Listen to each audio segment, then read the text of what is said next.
110. Let's talk to Tommy Robinson, who's co-leader of the English Defence League. Mr. Robinson, good afternoon to you, so welcome. Yeah, hi, how you doing? Welcome to the programme. Yeah, what are your political ambitions, Tommy? Not sure, to be honest. When I was asked that question yesterday, I just said we're evolving. I hope after hearing David Cameron's speech, I hope he's going to put words into action. He's going to do something, because David Cameron, before he became Prime Minister, spoke about the Military Covenant Law, which is a 400-year-old law which demands respect between the British public and our military. And that's being broken on a weekly basis. Yeah, it's a law. He spoke about that. He hasn't done anything about it. He spoke about the human rights law, which he said had changed, that illegal immigrants are not given asylum here after murdering British people, which he hasn't done anything about that. If you know about that little Amy Houston, the young girl who was killed by the asylum seeker up in Blackburn, he hasn't done anything about that. But what we're saying is we hope that they are going to put words into action and do something. So we don't want to become a political party. We just want the top politicians that are there to do their job, protect the British public, protect our freedoms, protect our way of life, protect our culture. Don't just sit back while it gets steamrolled over, which is what we're seeing going on across this country. Okay. So if no other political party does that and defends... We may have to evolve into one. We may have to. We've evolved in the last 2 years. We're now seeing the purity come with our organisation. We're becoming a more credible organisation. Our last 4 demonstrations, we've had zero violence at, zero trouble. We've been commended by the police, congratulated by the police, and we're seeing ourselves become a more mainstream party, and we're attracting people from all different walks of life and religions, because everyone's affected by the Islamisation. Everyone's affected by Islamism, by terrorism, by extremism, by our culture being eroded. Everyone wants something done. Obviously, I started this organisation. I'm just a working class lad, just a normal lad from a normal town. I'm from Luton. I'm not educated in a way to be a politician in any way, but we know our place. I know my place. We're the bottom of the food chain. We want Middle England to wake up, hear our voices, hear our concerns. Please do something about the way we're living and where we're living and the effect that Islam is having on us. That's all we want. Yeah. So I don't obviously, but if nothing does come of it, I believe that an anti-Islamism organisation will spring to the forefront. Whether it's ours or not, we'll see what happens with it. We'll see where we go. But we're gaining support. As I said, with regards to online support, we'll overtake Lib Dems, Labour and Conservatives by the end of this year with membership on online. Because we're speaking on behalf of everyone. When I say everyone, we're speaking on behalf of every single working class community in this country. How different are you, Tommy, to the British National Party, for example? We're complete opposites of the British National Party. The difference is, a lot of the people who would have joined the BNP with regards to members, the members that would have joined them wouldn't necessarily have been racist. They'd have been desperate. When you're drowning, you clutch at straws. That's it. That's what happens. And a lot of people in these towns and cities feel like they're drowning, so they're clutching at whatever they could. But the core leadership of the British National Party is racist. They are fascist.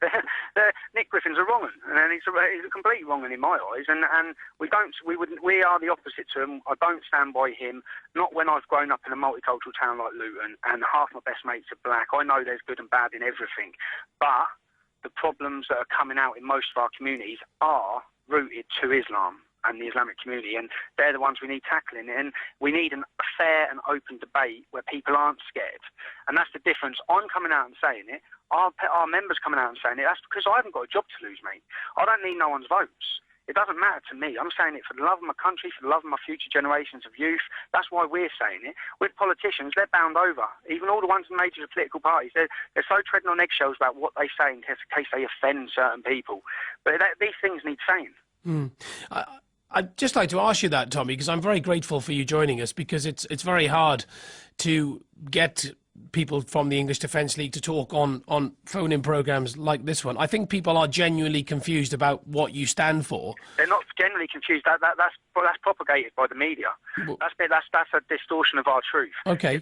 Anyone who looks at our organisation properly, joins our forums, not on Facebook, joins our forums on our website, comes to demonstrations. Every one of our members say, well, when I first heard about you guys, I thought you were racist. I've been told this, I've been told that. That's my point, Tommy. You're here now, so it's worth you telling my listeners, because I think I'm just giving you information that they give to me. They are genuinely confused about what the EDL is. What are you? What do you stand for, Tommy? we want to. We're a human rights organisation. We want our human rights to be listened to, not just asylum seekers, not just extremist Muslims, not just terrorists. Our human rights. We want a complete close down of Sharia law in this country. We've got 100 Sharia law courts operating now in Britain. We want an end to them. I know they're building one in Cardiff. This is Wales. We tried to come and demonstrate over that issue, but again, the propaganda against us tells people we're Nazis, we're fascists, we're racist. We're not. Nazism and Islamism are opposite sides of the same coin. They're identical. They're just one's now hiding behind a religion to do it. And it needs stopping, so that's what we want to stop. And we want to defend our culture and our way of life and be proud to be who we are. Like, they've stopped all education in most of the schools around here. Anything to do with Britain, part of national curriculum where I come from is all the children have to visit the mosque. I don't agree with Islam. I don't fundamentally agree with it. I don't want my children to visit it, because every time we see an expose on anything to do with major mainstream mosques like Birmingham Central Mosque, East London Mosque, these two mosques are meant to be the beacons of moderation mosques. Each time we see them, there's homophobia being preached in them, there's Sharia law being taught, there's anti-British, anti-democracy, all these things are being taught, and no one's got control of it, and they're building more mosques by the second across the whole country, and then they can't even govern the ones they've got. Let me introduce to you, Tommy, Professor Sir Dayan Hopkin, who's a political commentator. He joins us now. Hello, Dayan. Welcome to you. Hello, Jason. What are your thoughts on the English Defence League entering mainstream British politics, Dayan? Well, I think it's very interesting that it comes at this particular time, because if you look historically, it is at times of economic distress and difficulty that very often groups of this kind come along. By the way, there are 378 registered political parties in this country.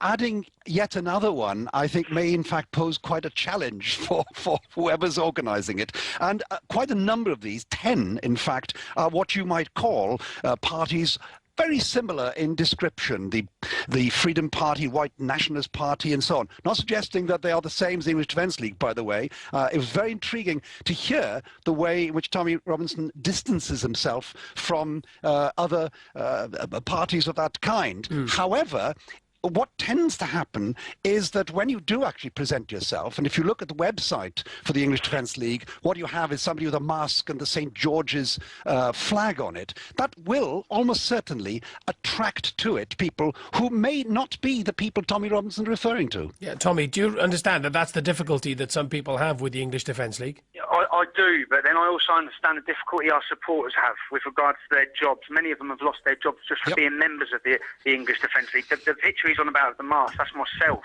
And I wore that mask, when this organisation started, and I hid my identity for at least 12 months until I was exposed. And the reason I hid my identity is because why should I have to put my life on the line? But at the same time, we wanted to make the stand, we wanted to get it up and going, but I always knew that no one's going to listen to the working class. Hid my identity, hoping someone will get in contact who knows what to do with this organisation, knows what to do with this big, strong movement, and no one did. So the mask's now off. For the last week, my family have been under 24-hour-day police protection. I've had 2 Muslims have been arrested for threatening to cut my children's heads off. Do you know what I mean? So whilst we want to make a stand, these are the consequences that come with it. And this is happening to all 3 of our leadership. Gurmit Singh, the Sikh lad, he's been under 24-hour-day police protection. And it's because of what? This highlights the issue we're talking about. You can come out and talk about certain issues, but as soon as maybe this is why no politicians have spoke about it. Maybe they don't want their family under protection.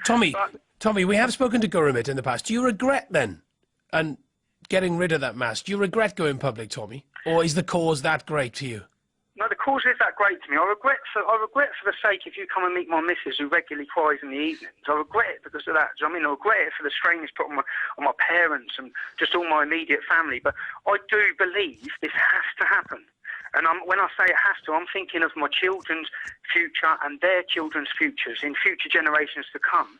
I believe that if we're that weak that everyone stands by and completely lets this country walk into an oblivion, which it is at the minute, people have to wake up. Islam is not compatible. It's not working. Something has to change, and we're a symptom of it.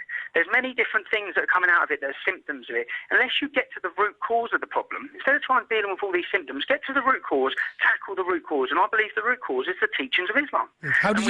Sorry, Tommy, sorry to cut across you. How did you feel about Mr. Cameron's speech on the weekend in suggesting that multiculturalism has failed?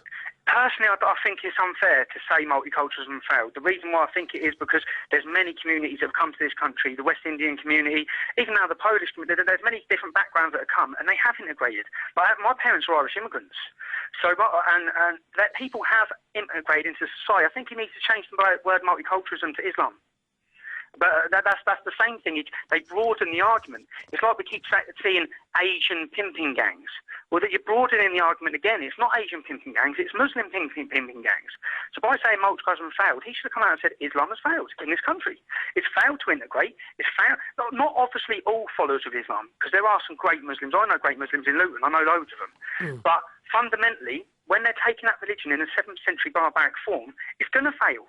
Something's got to change. And we can't keep on dealing with the symptoms, which is what we're all doing. We're all talking about these little issues. You need to get to the root cause of the problem. Someone needs to be brave enough to call a national investigation into the Quran. That's what we need. We need to see what's going on, because the hate has to be coming from somewhere. The problems have to be coming from somewhere. Tommy, lots of people getting in touch with us. Alwyn in Cardiff says, all this talk of the EDL brings back memories of Mosley and his black shirts, so no, they won't be getting my vote if they did enter British politics.